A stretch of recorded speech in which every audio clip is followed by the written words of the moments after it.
Welcome to Man Does Tech, where I solve the problems you didn't even know you had. You start by locking the essentials: microphone, interface, and recording device. Plug the mic into the interface, then set the input gain so peaks don't clip. Aim for about 20–30% headroom. Once done, pick 48K HZ and 24-bit if you're recording for video. That gives cleaner edits. Make sure phantom power is on for condensers.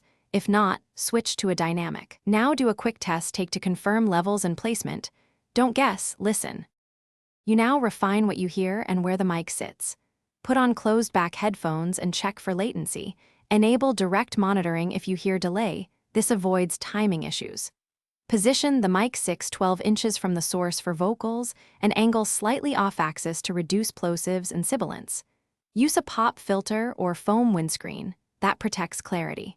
Record a short clip, listen back, and tweak position or gain until the tonal balance is natural and noise is minimal. You finish by organizing and securing your recordings. Create folders and label takes with date and version. It saves time later. Record multiple passes, a clean reference, the intended performance, and a backup with slightly different mic placement.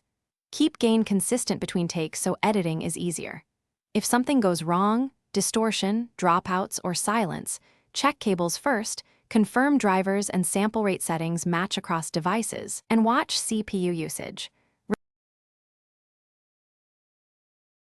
Thanks for watching. If you found this helpful, don't forget to like and subscribe.